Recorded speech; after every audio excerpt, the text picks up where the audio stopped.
Última media hora de Punto de Encuentro por la 98.1. Y ayer comentábamos este tema que tiene que ver con un trabajo que encara la Universidad Nacional de La Plata y está enfocado en la salud mental. En buena hora celebramos, ¿no?, que la Universidad Nacional de La Plata pueda trabajar esta temática puntualmente, que va a tener como destinatario principal a los empleados públicos. Vamos a preguntarle más en detalle de qué se trata esta iniciativa a Facundo Urtiberea, él es psicólogo especializado en psicología laboral. ¿Cómo estás, Facundo? Bienvenido. Paola Amor y Claudio Alonso te saludan. ¿Qué tal? Muy buenas tardes. ¿Cómo están, chicos? Bien, muy bien. Bueno, ayer hablábamos, Facundo, de esto que nos sonaba un poco también a gracia, ¿no? Hablar de esto de que a uno le pueden llegar a decir usted está muy quemado ya de tanto trabajo y efectivamente esto tiene que ver con un síndrome que se trata en la psicología. ¿Esto es así? Sí, en efecto, es además una de las afecciones más presentes hoy en día en el mundo del trabajo, porque el síndrome del quemado o el burnout, según como quiera denominar, es consecuencia un poco de las nuevas realidades del mundo del trabajo, ¿no? Las exigencias continuas, la diversidad de complejidades a afrontar, la dificultad para acotar un espacio laboral y un tiempo de trabajo hace que uno termine llevándose muchas veces actividades a la casa o que está en el auto contestando un mail, y todo ese tipo de dinámicas naturalmente da en consecuencia con el tiempo, en la medida en que esto se transforma en una situación de estrés crónico, que pueden derivar en afecciones graves y en algunos casos hasta situaciones límites, hasta la imposibilidad de continuar trabajando o por lo menos perder ciertas competencias que hasta ese momento eran por ahí tus fuertes. Uh-huh. Facundo, estábamos leyendo en relación a esta iniciativa que, bueno, tiene que ver con el estrés laboral prolongado, como vos recién decías, pero también otras temáticas que son muy complejas, y por eso decíamos, celebramos que la Universidad Nacional de La Plata tenga este tipo de iniciativas como, por ejemplo, violencia de género, y también estas que están relacionadas a la inestabilidad ocupacional, ¿no?, y la precarización laboral, que provoca también este tipo de síndrome en la persona.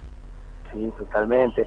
De hecho, ya hay numerosas investigaciones que han demostrado, nosotros humildemente contribuimos con algunas, que es mucho más nocivo para la salud mental del trabajador la precarización que el desempleo. Uh-huh.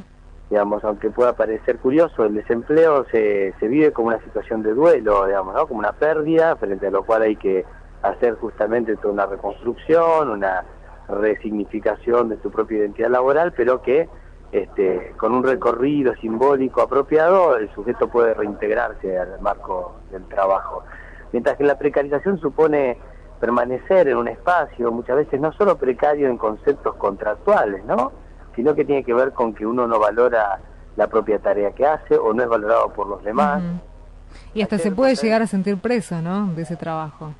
Se puede, claro, el concepto de alienación deriva Uh-huh. de eso, ¿no? Es el sujeto alienado, es el sujeto enajenado, dirá Marx, en relación a la posibilidad o no de tener control sobre su trabajo, y que deriva en esta problemática de orden psíquico que es la alienación, que también se agrava cuando hay de parte del encuadre social hay un desconocimiento. Uh-huh. Déjame decir una pequeña anécdota. Sí, dale, Facundo, a ver, te escuchamos.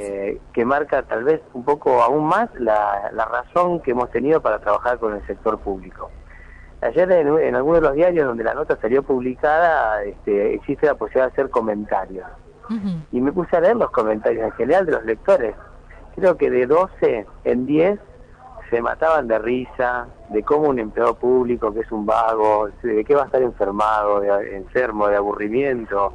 O sea, hay toda una carga y un preconcepto que preocupa de parte de la sociedad, que tendrá alguna razón, algún sustento en algún punto, como todo tipo de preconcepto no nace de la nada, pero el empleado del sector público está muy desvalido frente a su problemática, no solo porque lamentablemente el Estado en muchas ocasiones contribuye a la precarización, sino porque no hay un respaldo social, no hay ni siquiera ese resguardo que en algún momento tuvieron, por ejemplo, los representantes del sector científico, uh-huh, que si bien pudieron estar mal pagos en cierta etapa de nuestro país, siempre eran valorados, ¿no? Mientras que no ocurre así con los empleados públicos, y bueno, eso fue una de las razones que también nos motivó a hacer este proyecto de extensión, que intentaremos pueda contribuir a prevenir estas problemáticas de salud mental, y que por suerte quiero también destacar, este año no solo fue acreditado por la universidad, sino que fue subsidiado, lo cual nos va a permitir tener otro alcance, ¿no? Por supuesto. Okay. Facundo, ¿cómo estás? Claudio te saluda. ¿Qué tal? ¿Cómo te va? Esto que vos decías hace un rato en el inicio de la nota, que había aumentado el estrés laboral en los últimos años, en el último tiempo, que tenía que ver también con las dinámicas del trabajo. ¿Se puede asociar también a la dinámica del descanso de la persona cuando sale del trabajo? Pienso que cuando una persona vuelve a su casa, en lugar de quizás de estar descansando, después de estar 8 o 10 horas frente a una computadora, lo que hace es sentarse en la computadora, volver, ¿no? a revisar, no sé, Facebook, o revisar las redes sociales, o sentarse frente al televisor, pero siempre frente a una pantalla. ¿Eso puede también aumentar el tipo de estrés? Mira, desde ese ejemplo yo diría que no, en tanto y en cuanto en todo caso lo que es preocupante ahí ya es su salud física, porque en todo caso expone a su visión a muchas horas de estar frente a una pantalla o al sedentarismo, lo cual también tiene consecuencias en lo laboral, por cuanto uno después te encontrás con sujetos con sobrepeso, dolores musculares, etcétera, etcétera. Lo que en todo caso sí es preocupante es cuando vos llegas a tu casa y después de haber estado un minuto en el Facebook, te pones a preparar la agenda del día de mañana, o preparás la clase de una actividad que tenés que compartir. Claro, no separás el trabajo de tu vida en la casa, digamos. Exacto, seguís trabajando, y hay avances tecnológicos que no bien administrados no contribuyen en nada, y yo, si querés, soy un ejemplo de esto. Estos teléfonos inteligentes que te permiten estar continuamente recibiendo correos, y estar conectado como si esto fuera un valor permanentemente, termina siendo un elemento fuerte de estrés, y te encontrás a veces en la autopista queriendo ilógicamente contestar un correo como si alguien se fuera a morir porque no le contestaste en el momento, y de todo ese tipo de situaciones que a veces, y esto es lo curioso, ni siquiera te las exigen las propias condiciones de trabajo. Bien. Porque no es que tenés un patrón explotador, no, claro, que trabajes 16 horas. Claro. Que uno lo hace por voluntad propia. Claro, hay una vinculación vocacional, decimos nosotros, en los casos del síndrome del burnout. Muchas veces es el propio sujeto el que se autoimpone condiciones, porque naturalmente encuentra una cierta satisfacción en eso, ¿no? El estar siempre conectado, siempre a full, siempre a pleno. Una cuestión como de responsabilidad. Claro, tiene que ver con la neurosis obsesiva de cada uno de nosotros, y también cómo la manejamos o no la manejamos. Claro.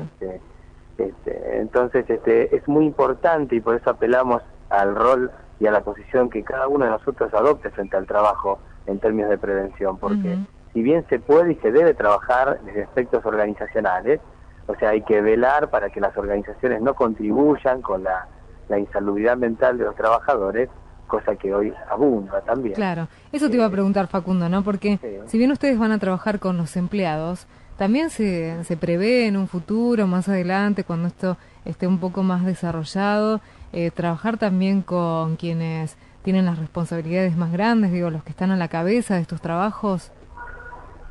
Bueno, claro, si te referís a los mandos jerárquicos, claro, también, mientras sean empleados... Una institución podría pensar en sí, ¿no? No sé si es una persona física, también una institución, una idea de cómo llevar adelante un trabajo, un concepto. Mira, nosotros en el ámbito del municipio de La Plata trabajamos tanto con empleados como con funcionarios. Y se predispusieron de la mejor manera, y logramos objetivos que parecían imposibles de alcanzar. En ese sentido, si hay predisposición, se trabaja. Con la organización en su conjunto, a veces generar transformaciones lleva más tiempo y es un poco más complejo, pero no casualmente nosotros empezamos a trabajar articulando con los gremios.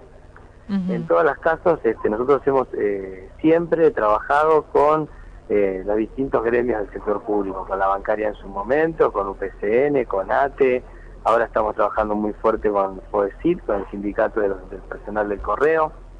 Lo hicimos con ATUL, con los no docentes de la universidad, y contar con su aporte es muy importante. De hecho, nosotros apuntamos a que los delegados se transformen en agentes primarios de detección de estas afecciones. Claro, es muy importante. Que ellos interactúan con los compañeros de trabajo, pues sepan detectar cuando alguno de los compañeros está en riesgo de situación de mobbing, de acoso, o eventualmente de síndrome del quemado, o de alienación, sin ir más lejos, un sujeto aburrido, totalmente sin motivación alguna en su actividad ocupacional, va a derivar en un conflicto de salud seguro. Bien. Facundo, te agradecemos muchísimo esta comunicación desde ya. Volvemos a repetir, realmente celebramos que se lleven a cabo este tipo de iniciativas.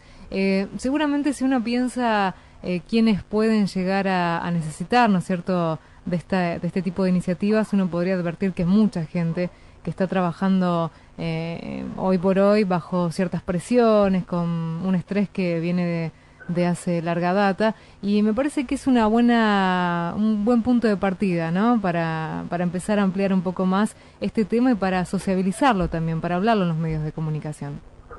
Bueno, yo le decía a Claudio cuando me llamó hoy que realmente estamos muy agradecidos con la repercusión y con la contribución que hacen los medios y ustedes en particular en difundir esto, porque sobre todo somos un proyecto de extensión, no estamos investigando en este caso, y como tal lo que queremos es difundir, que la mayor cantidad de gente pueda enterarse, al menos inicialmente, de esto, que luego en todo caso pueda aproximarse y buscar mayor información, y es un punto de partida.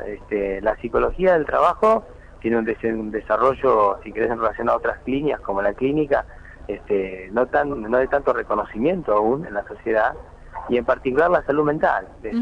Y con esto termino, ¿no? Pero vos hoy tenés una desgracia, te cortás medio dedo en una línea de producción y vas a tener una indemnización y nadie duda que tenés que dejar de ir a trabajar por un tiempo.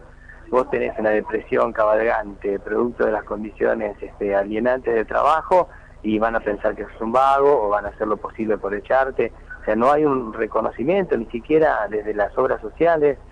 Hay una figura ahí muy macabra que es la de la licencia psiquiátrica, que engloba todo y al mismo tiempo nada. Claro, generaliza. Estigmatiza y que no termina de tampoco ser clara con respecto a sus alcances. Así que hay mucho por hacer y bueno, la idea es que entre todos contribuyamos en ese sentido. Muy bien, Facundo, muchas gracias por la comunicación, te mandamos un abrazo. Gracias. Hasta luego. Hasta luego. Adiós. Pasaba Facundo Urtiberea, él es psicólogo especializado en psicología laboral, y este trabajo que tiene que ver con la Universidad Nacional de La Plata, uno en principio destaca lo público, ¿no, Claudio, en este sentido, que va a trabajar en la salud mental de sus empleados públicos, ¿no? Es muy importante esto que se está llevando adelante, esta iniciativa que tiene que ver con focalizar en lo laboral y en estas cuestiones que también remarcaba recién Urtiberea cuando decía que muchas veces todo se engloba en una carpeta psiquiátrica, ¿no?, por denominarlo de alguna manera, que todo se generaliza, se estigmatiza a través de una carpeta psiquiátrica sin llegar a detectar a fondo, según lo que interpreto, cuál es cada caso, ¿no?, qué está demandando cada persona, qué es lo que le está pasando a esa persona en particular. Así que me parece muy interesante esta propuesta donde la Universidad Nacional de La Plata va a trabajar en la salud mental de los empleados públicos, más allá de las risas que ayer nos daba, ¿no? Hablar sobre esto de que uno está quemado, y bueno, hay que hacer algo por solucionarlo y trabajar también en la salud mental. Sí, y bien decía Facundo que cuando se habla de estos temas y se apunta al sector de los trabajadores públicos, generalmente se tiende a pensar eso, ¿no? De, bueno, que van a estar cansados. De hecho, hemos recibido ayer un mensajito que hablaba de eso, ¿no? Como van a estar cansados de que se les puede llegar a quemar las tostadas, el agua del mate, se puede llegar a pasar, no más que eso. Así que bueno, él hacía cargo de eso y decía, bueno, hay que también lidiar con esa cuestión, ¿no? Bien.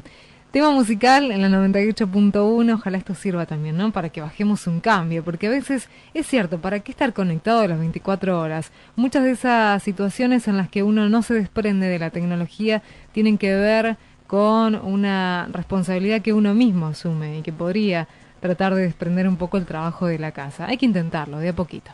Tema musical, disfruten de la linda música, ya volvemos.